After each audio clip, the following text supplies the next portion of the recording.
You mentioned it's time to support our leaders and to rally around people like Trump and that kind of thing, and it's not a time for divisive politics. A lot of people wouldn't expect you to say that, Michael. Why do you have that point? Yeah, well, yeah. I mean, Trump is easy to criticize. He's hard to like because every time he opens his mouth, he says something idiotic. But he's our president. I mean, come on. People hated Obama, people on the right. I knew a lot of conservatives just could not stand him. And it's like, come on, he's our president. This is what we do.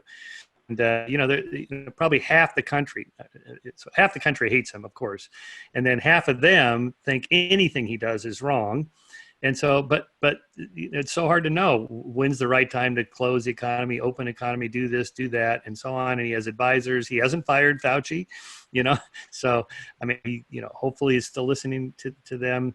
In any case, it's not helpful to just exert all that negative energy because this is really a truly global crisis. And, arguing whether Sweden was the right model or Germany's the right model or whatever. Now, I think Americans think Germany had a great model, but my wife from Germany says Germans think they did it all wrong. Really?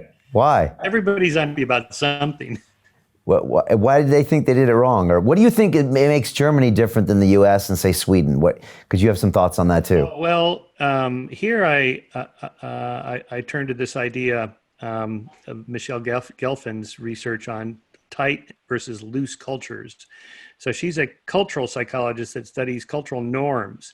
Now, in some cultures, norms are very tight. That is, people are very rule bound. They obey the rules. They obey the laws. When the government says do this, they do it.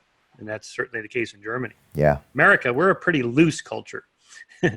We're freedom loving. I don't care what the government tells me to do. I'm not going to do it.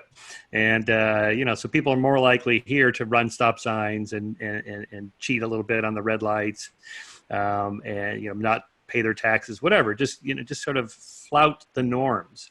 Whereas cultures like in Japan and Germany are much tighter cultures. So that could be to their benefit when you hit something like a COVID-19 pandemic, where the medical experts say this is what we recommend, and Germans are more likely to go, okay, we're going to do that, whereas Americans are more like, oh well, maybe not, I don't know, do what I damn well please, and so that could be part of the effect. Also, the homogeneity of a culture, like Sweden is much smaller and more homogeneous than America is. So.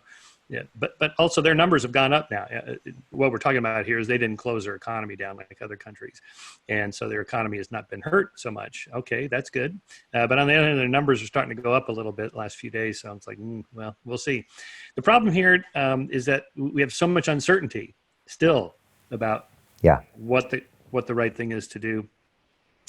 Which is in part why conspiracy theories, flourish under levels of uncertainty. I think for years to come, pundits are going to be, with the hindsight bias, Monday morning quarterbacking. Say, we should have done this, we should have done that. Yeah, but you didn't know that in February that you now know in, say, June. So.